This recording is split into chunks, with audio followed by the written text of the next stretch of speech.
10वां अध्याय भगवान की संतति का वर्णन तथा अनिरुद्ध के विवाह में रुक्मी का मारा जाना। श्री सुखदेव जी कहते हैं, परीक्षित, भगवान श्री कृष्ण की प्रत्येक पत्नी के गर्भ से 10-10 पुत्र उत्पन्न हुए। वे रूप, बल आदि गुणों में अपने पिता भगवान श्री कृष्ण से किसी बात में कम न थे।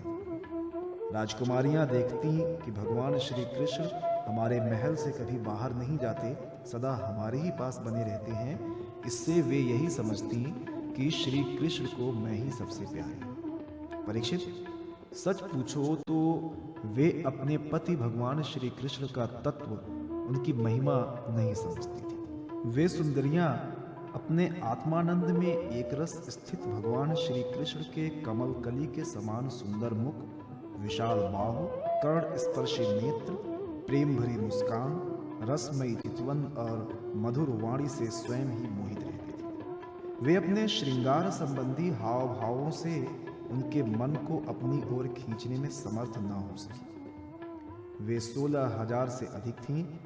अपनी मंद मंद मुस्कान और तिरछी चितवन से युक्त मनोहर भावों के इशारे से ऐसे प्रेम के बाण चलाती जो काम कला के भावों से परिपूर्ण होते थे, परंतु किसी भी प्रकार से किन्हीं साधनों के द्वारा वे भगवान के मन एवं इंद्रियों में चंचलता नहीं उत्पन्न कर सके। परीक्षित, ब्रह्मा आदि बड़े बड़े देवता भी भगवान के वास्तविक स्वरूप को या उनकी प्राप्ति के मार्ग को नहीं जानते।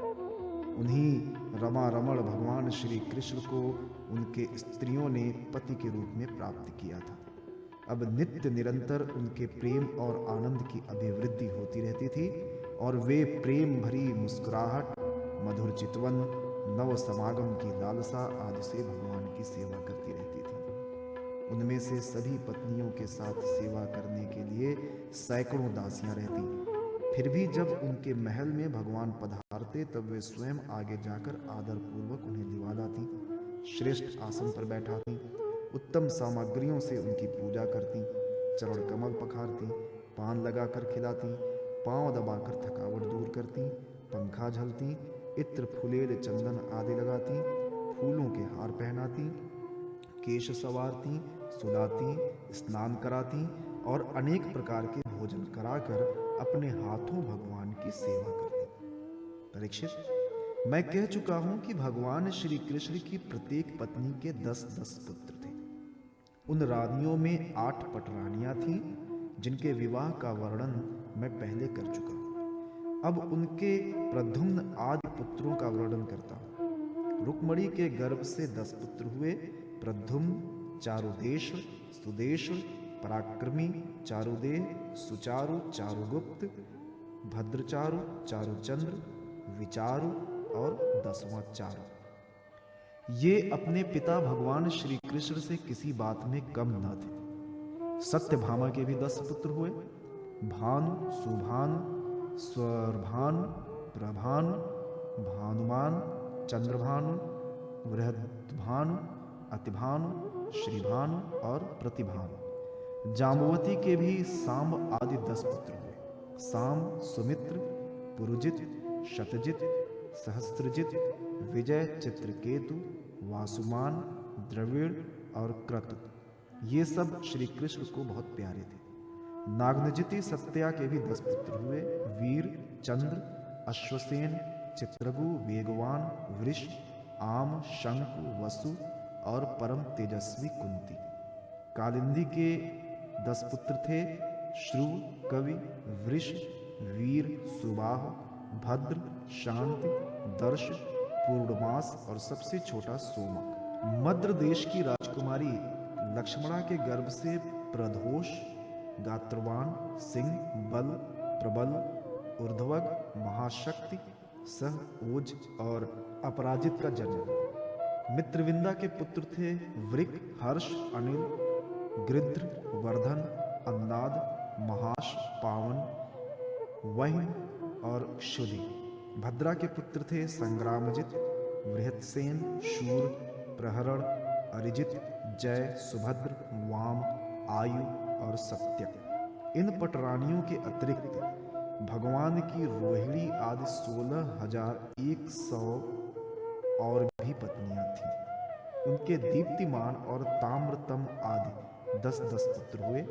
रुक्मणी नंदन प्रद्युम्न का मायावती रति के अतिरिक्त भोजकट नगर निवासी रुक्मी की पुत्री रुक्मवती से भी विवाह हुआ था। उसी के गर्भ से परम बलशाली अनिरुद्ध का जन्म हुआ। परीक्षित, श्री कृष्ण के पुत्रों की माताएं ही 16,000 से अधिक थी, इसलिए उनके पुत्र पौत्रों की संख्या करोड़ों तक पहुंच गई। राजा परीक्षित ने पूछा, परम ज्ञानी मुनीश्वर भगवान श्री कृष्ण ने रणभूमि में रुक्मी का बड़ा तिरस्कार किया था, इसलिए वो सदा इस बात की घात में रहता था कि अवसर मिलते ही श्री कृष्ण से उसका बदला लूं और उनका काम तमाम करना। ऐसी स्थिति में उसने अपनी कन्या रुक्मवती अपने शत्रु के पुत्र प्रद्युम्न जी को कैसे ब्याह दी? कृपा करके बतलाइए। दो शत्रुओं में श्री कृष्ण और रुक्मी में फिर से परस्पर वैवाहिक संबंध कैसे हुआ? आपसे कोई बात छिपी नहीं है, क्योंकि योगी जन भूत भविष्य और वर्तमान की सभी बातें भली भांति जानते हैं। उनसे ऐसी बातें भी छिपी नहीं रहती जो इंद्रियों से परे हैं, बहुत दूर हैं अथवा बीच में किसी वस्तु की आड़ होने के कारण नहीं दिखती। श्री सुखदेव जी कहते हैं, परीक्षित, प्रद्युम्न जी मूर्तिमान कामदेव थे। उनके सौंदर्य और गुणों पर रीझ कर रुक्मवती ने स्वयंवर में उन्हीं को वरमाला पहना दी। प्रद्युम्न जी ने युद्ध में अकेले ही वहां इकट्ठे हुए नरपतियों को जीत लिया और रुक्मवती को हार लाए। यद्यपि भगवान श्री कृष्ण से अपमानित होने के कारण रुक्मी के हृदय की क्रोधाग्नि शांत नहीं हुई थी, वो अब भी उनसे वैर गांठे हुए था। फिर भी अपनी बहन रुक्मणी को प्रसन्न करने के लिए उसने अपने भांजे प्रद्युम्न को अपनी बेटी ब्याह दी। परीक्षित, 10 पुत्रों के अतिरिक्त रुक्मणी जी की एक परम सुंदरी बड़े बड़े नेत्रों वाली कन्या थी। उसका नाम था चारुमती। कृतवर्मा के पुत्र बलि ने उसके साथ विवाह किया। परीक्षित, रुक्मी का भगवान श्री कृष्ण के साथ पुराना वैर था। फिर भी अपनी बहन रुक्मणी को प्रसन्न करने के लिए उसने अपनी पौत्री रोचना का विवाह रुक्मणी के पौत्र अपने नाती दौहित्र अनिरुद्ध के साथ कर दिया।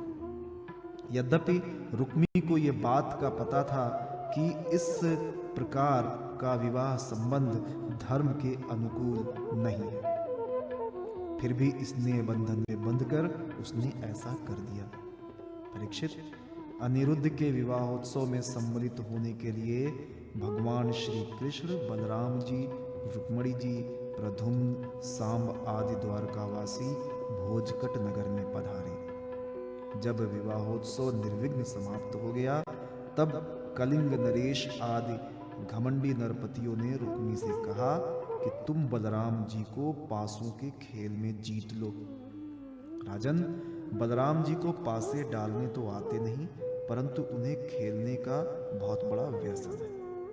उन लोगों के बहकाने से रुक्मी ने बलराम जी को बुलवाया और वो उनके साथ चौसर खेलने लगा। बलराम जी ने पहले 100, फिर 1000 और इसके बाद 10,000 मुहरों का दांव लगाया। उसे रुक्मी ने जीत लिया। रुक्मी की जीत होने पर कलिंग नरेश दांत दिखा दिखाकर ठहाका मारकर बलराम जी की हंसी उड़ाने लगा। बलराम जी से वो हंसी सहन नहीं हुई, वे कुछ चिढ़ गए। इसके बाद रुक्मी ने 1,00,000 मुहरों का दांव लगाया। उसे बलराम जी ने जीत लिया, परंतु रुक्मी धूर्तता से ये कहने लगा कि मैंने जीता। इस पर श्री बलराम जी क्रोध से तिलमिला उठे। उनके हृदय में इतना क्षोभ हुआ मानो पूर्णिमा के दिन समुद्र में ज्वार आ गया। उनके नेत्र एक तो स्वभाव से ही लाल लाल थे, दूसरे अत्यंत क्रोध के मारे वे और भी दहक उठे। अब उन्होंने 10 करोड़ मुहरों का दांव रखा। इस बार भी धुत नियम के अनुसार बलराम जी की ही जीत हुई, परंतु रुक्मी ने छल करके कहा, मेरी जीत है, इस विषय में विशेषज्ञ कलिंग नरेश आदि सभासद इसका निर्णय कर दें। उस समय आकाशवाणी ने कहा, यदि धर्म पूर्वक कहा जाए तो बलराम जी ने ही ये दांव जीता है। रुक्मी का ये कहना सरासर झूठ है कि उसने जीता है। एक तो रुक्मी के सिर पर मौत सवार थी और दूसरे उसके साथी दुष्ट राजाओं ने भी उसे उभाड़ रखा था। इससे उसने आकाशवाणी पर कोई ध्यान न दिया और बलराम जी की हंसी उड़ाते हुए कहा, बलराम जी, आखिर आप लोग वन वन भटकने वाले ग्वाले ही तो ठहरे। आप पासा खेलना क्या जाने? पासों और वाड़ों से तो केवल राजा लोग ही खेला करते हैं, आप जैसे नहीं। रुक्मी के इस प्रकार आक्षेप और राजाओं के उपहास करने पर बलराम जी क्रोध से आग बबूला हो उठे। उन्होंने एक मुदगर उठाया और उस मांगलिक सभा में ही रुक्मी को मार डाला। पहले कलिंग नरेश दांत दिखा दिखाकर हंसता था, अब रंग में भंग देखकर वहां से भागा, परंतु बलराम जी ने 10 ही कदम पर उसे पकड़ लिया और क्रोध से उसके दांत तोड़ डाले। बलराम जी ने अपने मुदगर की चोट से दूसरे राजाओं की भी बांह, जांग और सिर आदि तोड़ फोड़ डाले। वे खून से लथपथ और भयभीत होकर वहां से भागते गए। परीक्षित, भगवान श्री कृष्ण ने ये सोचकर कि बलराम जी का समर्थन करने से रुक्मिणी जी अप्रसन्न होंगी और रुक्मी के वध को बुरा बतलाने से बलराम जी रुष्ट होंगे, अपने साले रुक्मी की मृत्यु पर भला बुरा कुछ भी न कहा। इसके बाद अनिरुद्ध जी का विवाह और शत्रु का वध दोनों प्रयोजन सिद्ध हो जाने पर भगवान के आश्रित बलराम जी आदि यदुवंशी नव विवाहिता दुल्हन रोचना के साथ अनिरुद्ध जी को श्रेष्ठ रथ पर चढ़ाकर भोजकट नगर से द्वारिकापुरी को चले।